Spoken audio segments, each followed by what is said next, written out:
Everyone, welcome back to HP myth educations new YouTube video. अपनी हिमाचल प्रदेश के current affair series को आगे बढ़ाते हुए आज की वीडियो में हम हिमाचल प्रदेश के कुछ और इम्पॉर्टेंट करंट अफेयर को डिटेल में डिस्कस करेंगे।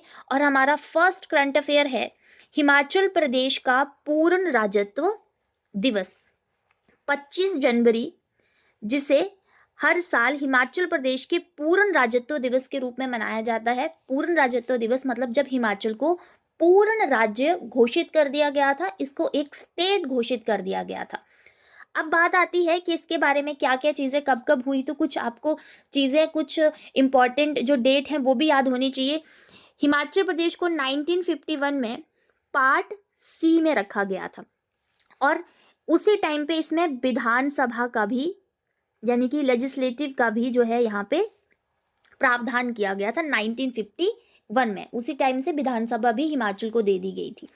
नेक्स्ट आता है, जब इसको पूर्ण राज्यत्व की बात इसको की गई कि हिमाचल प्रदेश को पूर्ण राज्य का दर्जा दिया जाएगा, तो इसी विधानसभा में 24 जनवरी, ये डेट इंपॉर्टेंट है, 24 जनवरी 1968 को एक प्रस्ताव पारित होता है जिसमें बोला गया कि हिमाचल प्रदेश को पूर्ण राज्य का दर्जा दिया जाए। ये एक मांग होती है हमारी संसद से कि संसद में भी एक ऐसा विधेयक पास किया जाए जिसमें हिमाचल को पूर्ण राज्यत्व का दर्जा दिया जाए। तो ये जो डेट है 24 जनवरी 1968 को एक मांग जो है वो विधानसभा में उठी जो कि हिमाचल प्रदेश के पूर्ण राज्यत्व की थी। तो ये डेट भी आपने इंपॉर्टेंट रखना है।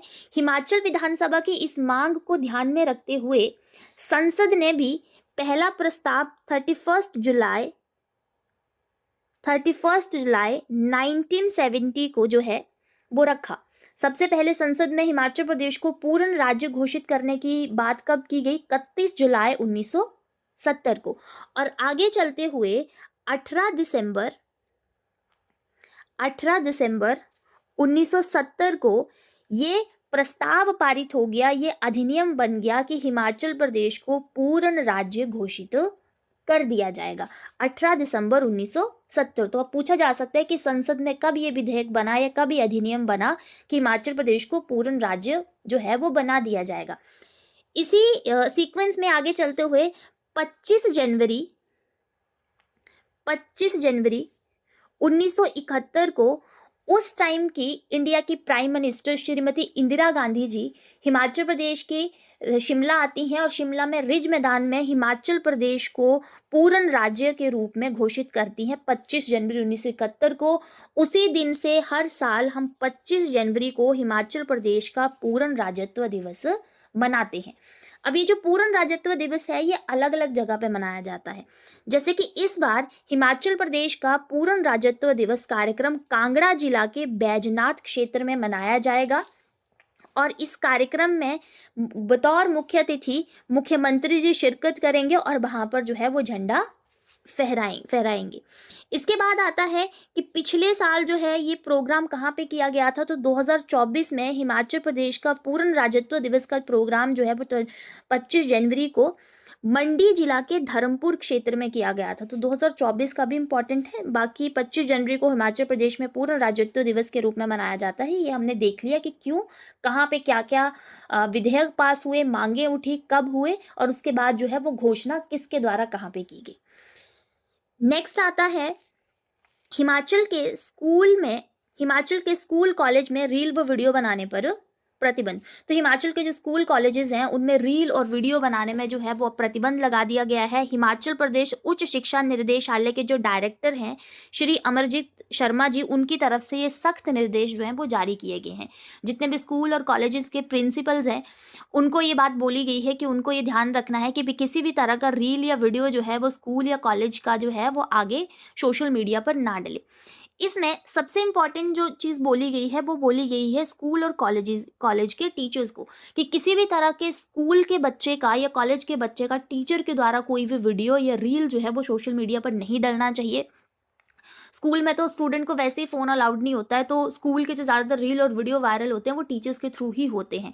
तो इस चीज़ को ही ध्यान में रखते हुए इससे क्या होता है कि बच्चे का जो ध्यान होता है वो सोशल मीडिया की तरफ ज़्यादा रहता है, जिसके चलते जो है वो स्कूल और कॉलेजेस ने किसी भी तरह का रील और वीडियो बनाने पर प्रतिबंध लगाने की बात जो है वो हिमाचल प्रदेश में की गई है। इसमें स्टूडेंट के साथ साथ टीचर्स को भी इसके बारे में ध्यान रखने की बात की गई है। नेक्स्ट आता है हिम इरा योजना में बढ़ोतरी। तो सबसे पहले तो हिम इरा योजना है क्या? हिम इरा हिमाचल प्रदेश सरकार की तरफ से एक पहल है जिसका मकसद है कि किस तरह से गांव की महिलाओं को आर्थिक रूप से सशक्त बनाया जाए, वो भी अपना आर्थिक विकास कर पाए। तो हिम इरा एक ऐसी योजना है जिसमें जो गांव की महिलाएं होती हैं उनको वो अपने लेवल पर घर में रह करके कुछ चीज़ें बनाती है, आर्ट एंड क्राफ्ट करती हैं, या फिर कोई अचार बनाती हैं, पापड़ बनाती हैं, या कुछ और चीज़ें हैं जो अपने घर पर बैठकर ही वो बना पाती हैं। इनको हिम इरा योजना के अंतर्गत जो है वो हिम इरा ब्रांड के नाम से आगे बेचा जाता है। अब इस हिम इरा योजना में ये बढ़ोतरी की गई है कि इस योजना में अब कुछ वाहनों को भी जोड़ा गया है जिस पर महिलाएं क्या करेंगी, जिस तरह से फूड बैन होती है कुछ टूरिस्ट एरिया पे या फिर हाईवे के किनारे होती है, तो कुछ वाहन भी इन महिलाओं को प्रोवाइड करवाएंगी। इस वाहन में ये हिम इरा के अंतर्गत जो महिलाएं काम कर रही हैं उनको कहीं टूरिस्ट प्लेस पे भेजा जाएगा, वहाँ पे वो खाना बनाएंगे, मतलब एक फूड बैन की तरह वो काम करेंगी वहाँ पे। और जितना भी हिम इरा के अंतर्गत जो ब्रांड है इसके अंतर्गत जो भी चीज़ें हैं उनको भी बेच, जैसे अचार हो गया, पापड़ हो गया, सिलाई कढ़ाई की कोई चीज़ें हो गई, आर्ट एंड क्राफ्ट हो गया, ये सारी चीज़ें भी हिम इरा के ब्रांड से अब ये महिलाएं इस वाहन के ऊपर अलग अलग जगह पर बेच सकती हैं। इसका एकमात्र ही उद्देश्य है कि ग्रामीण महिलाओं को किस तरह से सशक्त बनाया जाए।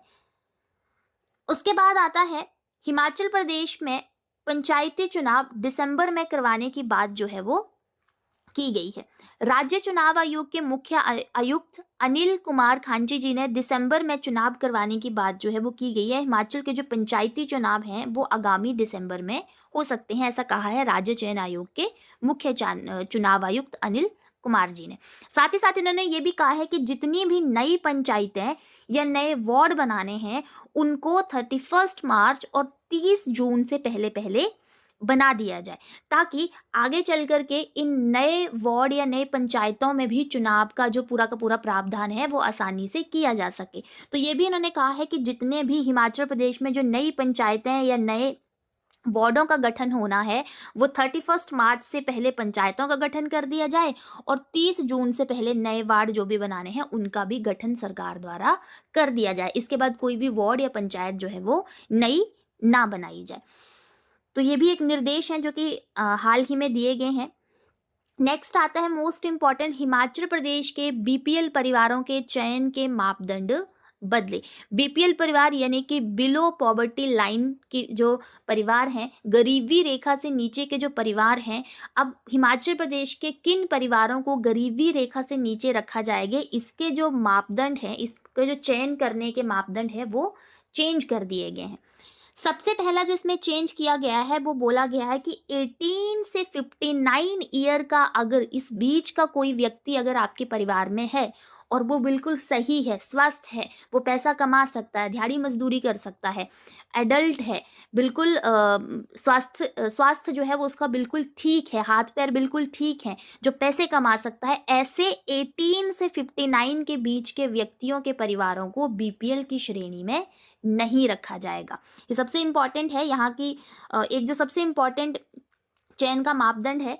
नेक्स्ट बोला अब किन परिवारों को बीपीएल की श्रेणी में रखा जाएगा, बोला ऐसे परिवार जिनकी मुखिया महिलाएं हैं या ऐसे परिवार जिनके मुखिया महिला है या पुरुष हैं, जो 50% या 50% से ज़्यादा विकलांग हैं, ऐसे परिवारों को अब बीपीएल की श्रेणी में रखा जाएगा।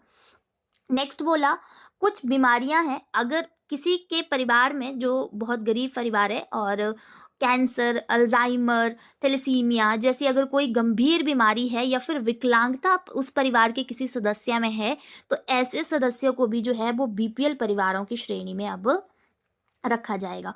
लास्ट में आता है कि ऐसे व्यक्ति जिनकी सालाना आय 1.5 लाख रुपया या 1.5 लाख रुपया से कम है, ऐसे परिवारों को भी अब बीपीएल श्रेणी में रखा जाए। नेक्स्ट आता है हिमाचल के 2 विद्यार्थियों की साइंस सर्वे रिपोर्ट को टॉप 20 में शामिल किया गया है। हाल ही में 31वें राष्ट्रीय बाल विज्ञान सम्मेलन जो है वो मध्य प्रदेश के भोपाल में आयोजित करवाया गया है, जिसमें हिमाचल के 2 विद्यार्थी, एक संचित राणा और एक कपिश शर्मा की साइंस सर्वे रिपोर्ट को देश के टॉप 20 साइंस सर्वे रिपोर्ट में शामिल किया गया है। तो इसलिए ये भी हिमाचल जीके के लिए इंपॉर्टेंट टॉपिक हो जाता है।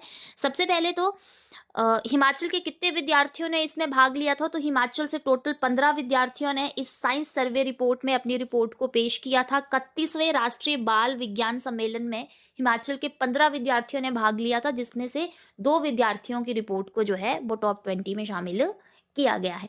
अगर बात करें कि इस सम्मेलन में, राष्ट्रीय बाल विज्ञान सम्मेलन में पूरे देश भर से कितने विद्यार्थियों ने भाग लिया था, तो 700 के आसपास जो विद्यार्थी थे वो इसमें शामिल थे।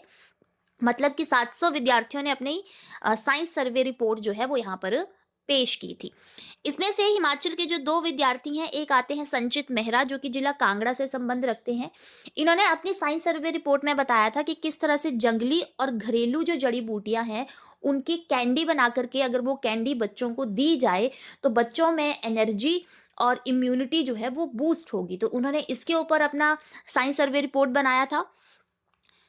वहीं पर जो कपिश शर्मा है, कपिश शर्मा जिला ऊना से संबंध रखते हैं। इन्होंने बताया था कि किस तरह से आलू की पैदावार को और ज़्यादा बढ़ाया जा सकता है और किसानों की आर्थिक स्थिति को मजबूत किया जा सकता है, क्योंकि आलू की फसल जो होती है वो बहुत कम टाइम में जो है वो पैदावार देती है और काफ़ी ज़्यादा इससे प्रॉफिट जो है, लाभ जो है वो कमाया जा सकता है। तो उनकी जो ये रिपोर्ट थी कपिश शर्मा की, वो आलू की खेती के ऊपर थी, जिसको जो है इन दोनों की रिपोर्ट को टॉप 20 में शामिल किया गया है। तो ये भी इंपॉर्टेंट हो जाता है। नेक्स्ट क्वेश्चन है, नेक्स्ट टॉपिक है जिला स्तरीय मकर संक्रांति मेला। हिमाचल प्रदेश में लोहड़ी और मकर संक्रांति का त्योहार मनाया जाता है। मकर संक्रांति के उपलक्ष्य पर हिमाचल में एक जिला स्तरीय मेला लगता है, जो कि हिमाचल प्रदेश के जिला मंडी के तत्तापानी क्षेत्र में हर साल 13 से 14 जनवरी को होता है। अब ये जो तत्तापानी क्षेत्र है ये ऐतिहासिक स्थिति से भी बहुत फेमस है और अपने प्राकृतिक स्थिति से भी बहुत फेमस है। ऐतिहासिक की बात करें तो यहाँ पर महर्षि जमदग्नि जी ने जो है वो तप किया था, तो उनकी तपोस्थली भी मानी जाती है तत्तापानी। वहीं साथ में यहाँ पर प्राकृतिक सल्फर युक्त गर्म पानी के चश्मे भी स्थित है, यानी कि यहाँ पे हॉट वाटर स्प्रिंग भी है, जिसकी वजह से इसका नाम पड़ गया था तत्तापानी। अब तीसरी चीज आती है कि जो तत्तापानी क्षेत्र है, ये जगह है, ये जो तत्तापानी क्षेत्र के गर्म पानी के चश्मे हैं, ये कौन सी नदी पर स्थित है, तो ये सतलुज नदी के ऊपर स्थित है। सतलुज नदी के किनारे, जैसे पिक्चर में देख पा रहे हैं, सतलुज नदी के किनारे ये सारा का सारा शहर बसा हुआ है और इसी के किनारे जो है ये हॉट वाटर स्प्रिंग भी है। हर साल मकर संक्रांति के दिन तत्तापानी में हजारों लोग जो हैं वो सुबह आकर के स्नान करते हैं, तुला दान करते हैं और ऐसा माना जाता है कि इस पानी से स्नान करने से जो है वो चर्म रोग दूर हो जाते हैं। तो ये थे हमारे कुछ इंपॉर्टेंट करंट अफेयर जो हमने आज की वीडियो में डिस्कस किए। अगर आज का वीडियो आपको अच्छा लगा हो तो वीडियो को लाइक कीजिएगा, वीडियो को शेयर कीजिएगा और ऐसे वीडियोज़ को देखने के लिए हमारे चैनल HP मिथ एजुकेशन को सब्सक्राइब कीजिएगा। Thank you.